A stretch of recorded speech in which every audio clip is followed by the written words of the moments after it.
The card arrived on a Tuesday, nestled between a utility bill and a glossy circular for a hardware store. It was not an invitation, but an addendum, printed on thick, unforgiving ivory stock, the same kind I had helped Kala choose for the main invitations weeks ago. Its text was rendered in an elegant, merciless script. In consideration of family dynamics, your presence at the ceremony of Kala Vance and Julian Croft is respectfully requested via the provided live stream link. A web address followed. Nothing more. No signature, no love. Just a sterile corporate directive disguised as a courtesy. It was a surgical strike, delivered by the mailman. My hand, the one holding the card, began to tremble, a faint tremor that started in my fingertips and radiated up my arm. I was Laura Vance. I was 48 years old, a historical preservationist who spent her days piecing back together the fractured histories of New Orleans. But I could not seem to piece this together. Kala, my only child, the daughter I had shielded from the world's cruelties after her father, Damien, vanished into the city's humid ether like a phantom. I had worked not 3 jobs, but a relentless string of them, waitressing in the quarter until my feet swelled, cataloging dusty archives in the Garden District, giving architectural tours under the punishing Louisiana sun. Every dollar earned was a brick in the wall I built around her, a fortress to protect her future, to nurture her dreams of becoming an artist, while my own ambitions were carefully packed away in cedar chests like old linens. And for this, to be relegated to a screen, a spectator at the life I had single-handedly funded?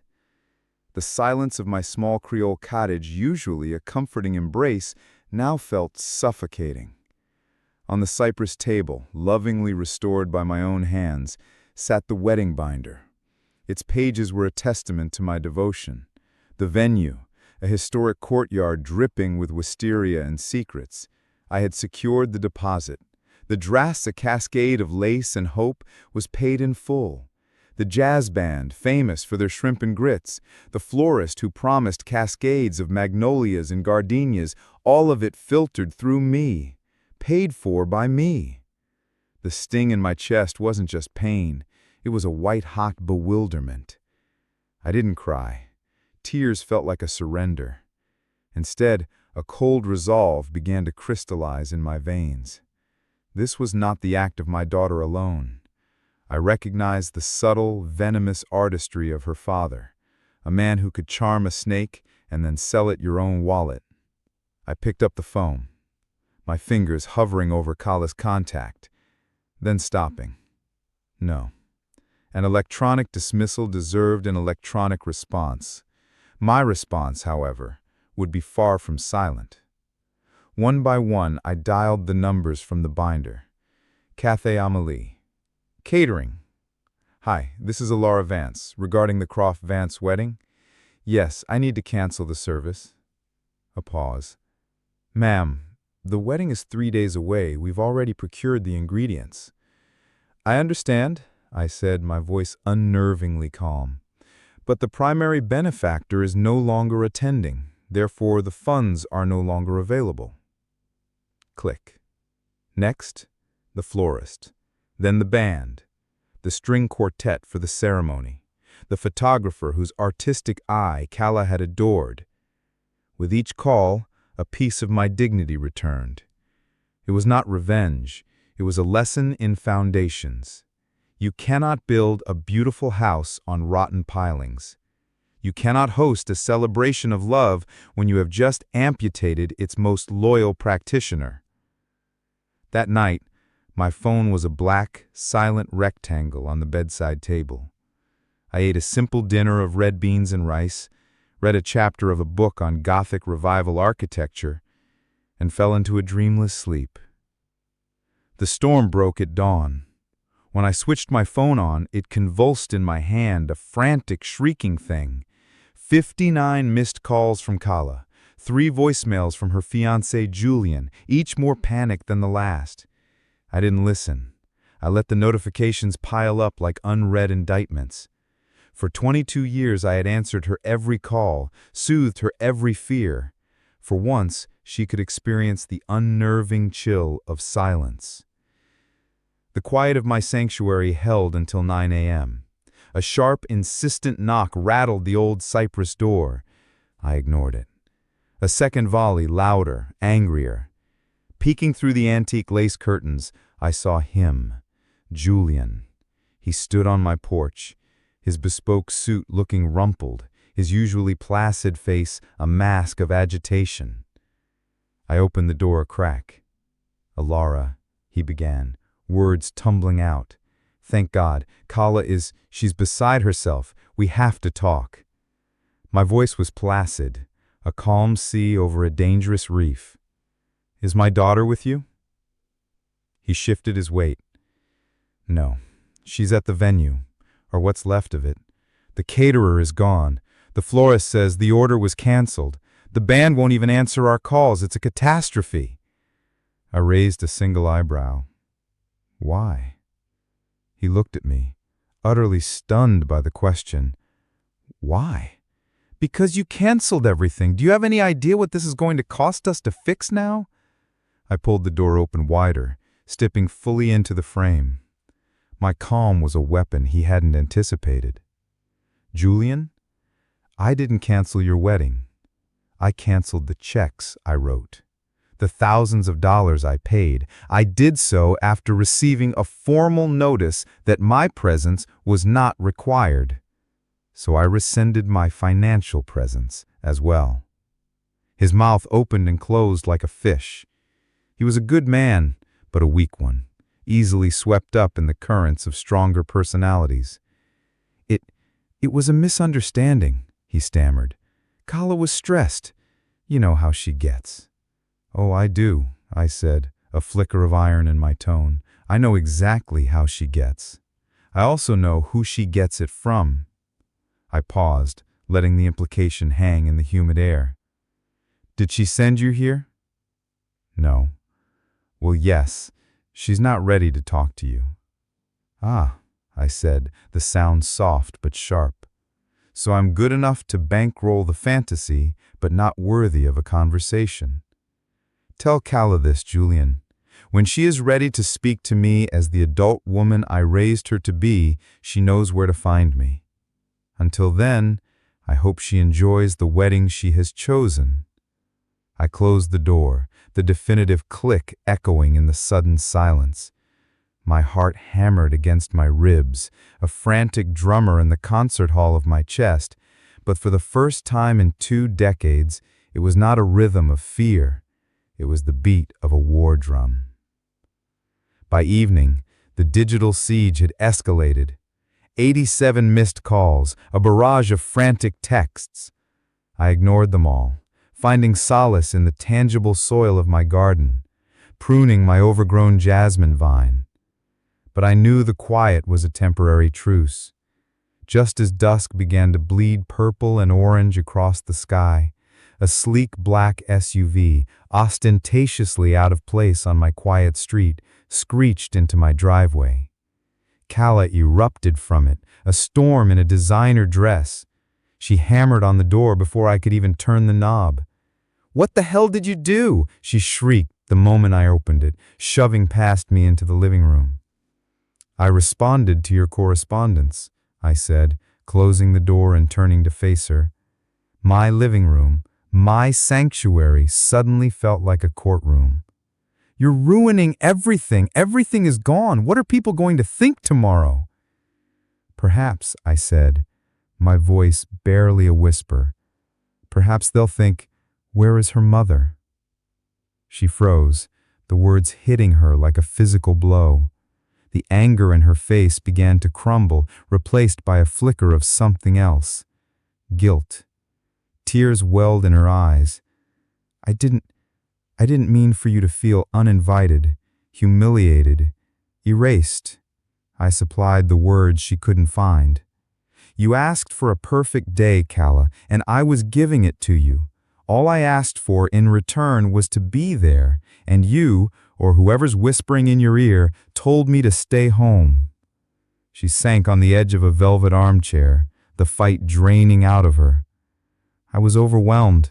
I was mad at you for criticizing Julian's expensive upgrades, and her voice broke. And instead of talking to me, you sent an execution order, I finished softly. So I made my move quietly, not to scream or to fight, but to make you understand. Love is not a resource to be tapped, Calla. It's a relationship to be honored. She looked up, her face a mask of youthful despair. Mom, she whispered, her voice trembling. I don't know what to do. The wedding is tomorrow and it's all gone. No, I said, sitting opposite her. You didn't ruin everything. You still have a choice. What choice? You can have your wedding, I said. Would be too stressful for you both to be there. He thought you'd be happier watching from home without the drama. Dad! The casual, trusting way she said it was a knife in my heart. He had already poisoned the well. I saw his plan now, with chilling clarity. Isolate me, replace me, and take credit for the beautiful life I had built for our daughter. My voice was steady, betraying none of the seismic chaos erupting inside me. What exactly did he promise you, Calla? She finally met my eyes, a desperate hope shining through her tears. He said he would cover all the last-minute things Julian wanted. The fireworks display, the upgraded champagne, the cocktail bar. He told me you'd be upset about the cost, so he was just helping, taking the stress off you. Taking the stress off me. I had to close my eyes for a moment, counting to 5 to keep the rage from boiling over. This was his signature move, grand, empty gestures designed to dazzle and in debt. What did he tell you about why he left all those years ago? I asked. She shrugged, a gesture of a child trying to believe a fairy tale. He said he was sick, that he had to get himself clean before he could be a real father. A sharp, bitter laugh escaped my lips before I could stop it. Sweetheart, your father's sickness wasn't in his body. It was in his soul. He was addicted to the thrill of the gamble, and he was cruel when he lost. I knew I still had the faint scar above my eyebrow from a night he'd lost big at a back-alley poker game and blamed me for his bad luck. People can change, she whispered, pleading.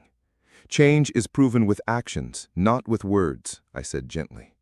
Has he actually paid for any of this, or has he only promised to? A faint blush crept up her neck. He gave the venue a check yesterday for the entire remaining balance. A cold dread washed over me. A familiar premonition. A personal check, Calla. She nodded.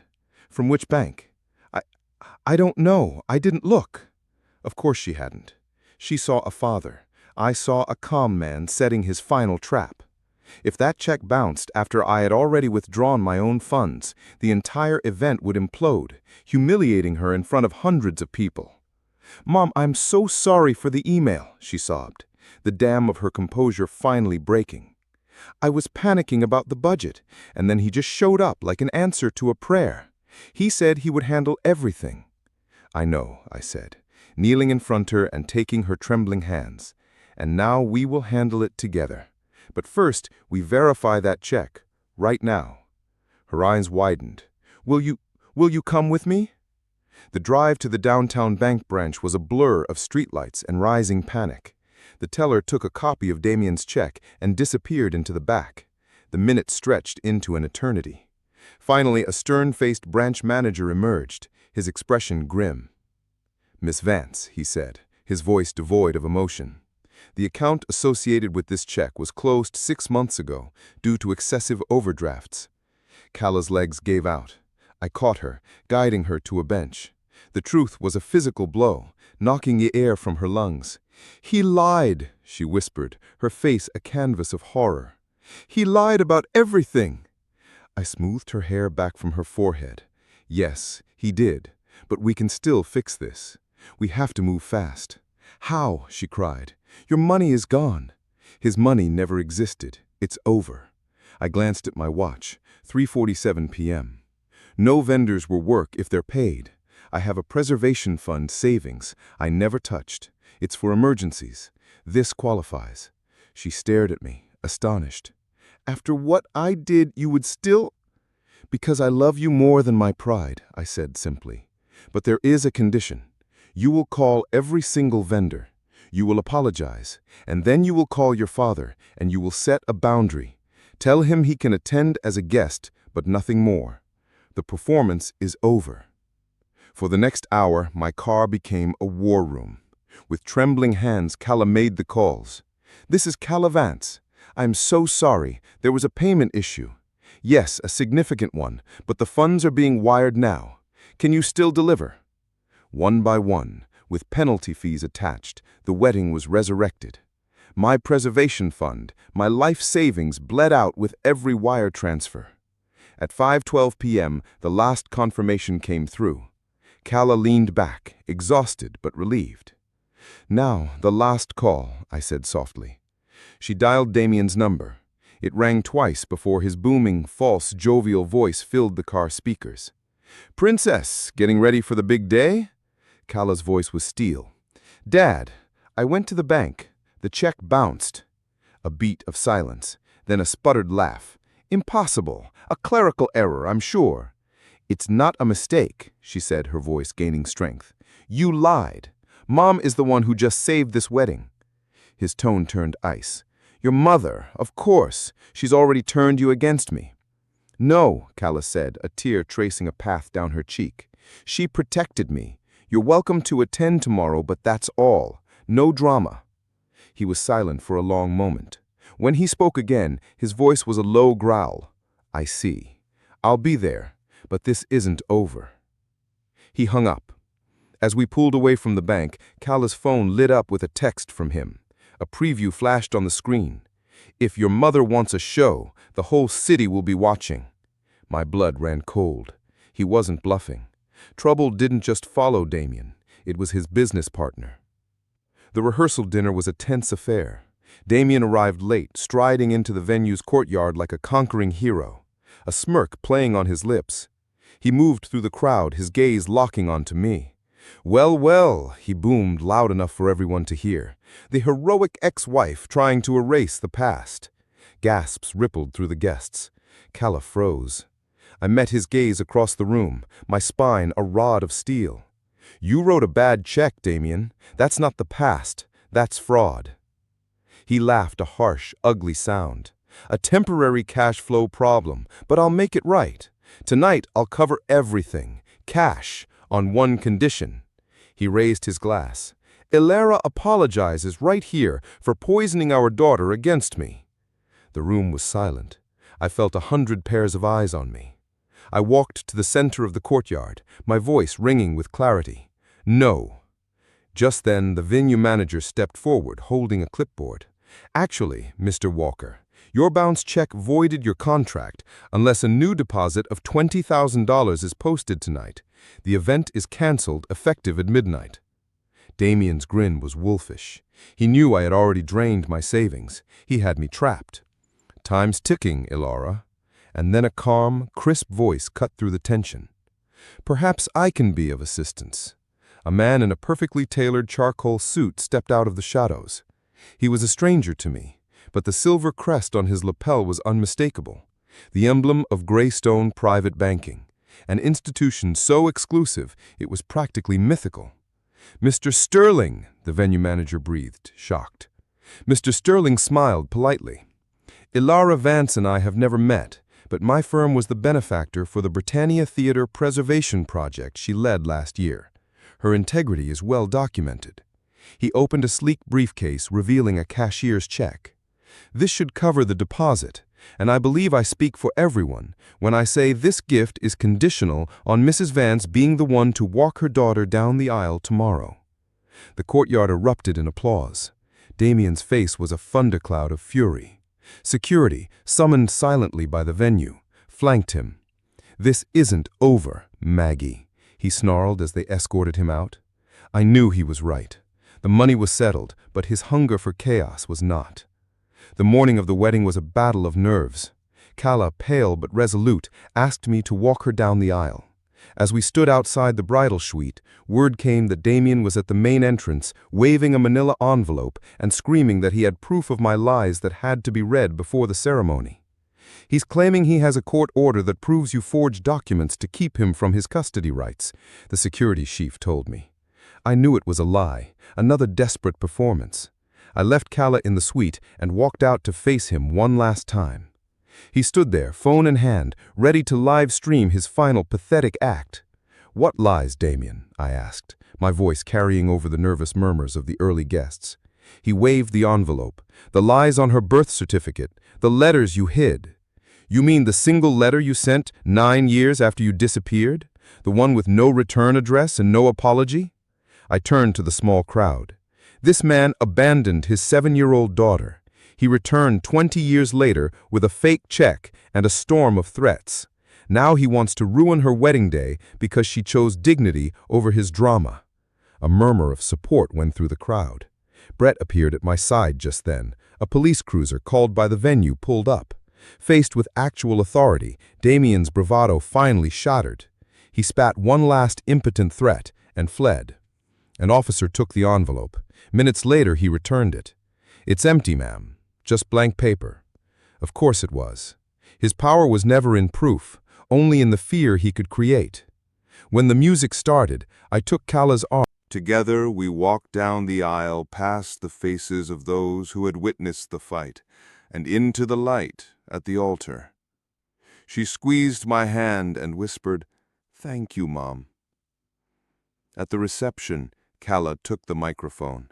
Her voice was clear and strong. "I once asked the woman who gave me everything not to come today. She came anyway, and she didn't just save the wedding, she saved me. To every child, don't wait for a disaster to see who is truly in your corner." She raised her glass to me, and the entire room rose with her. Later, as Brett and I shared a dance, I watched Kala laughing, her face radiant. All the missed calls, the threats, the empty envelopes, they had all been noise. The love was the signal, quiet and true. As the newlyweds drove off into the night under a shower of confetti, I stood on the steps until their taillights disappeared. Back in my quiet cottage, the silence was no longer lonely. It was peaceful. I opened my journal and wrote a single line before turning out the light. Some things are not meant to be restored. They are meant to be replaced by something stronger, built on solid ground. And for the first time in a long, long time, I slept without listening for the sound of a coming storm.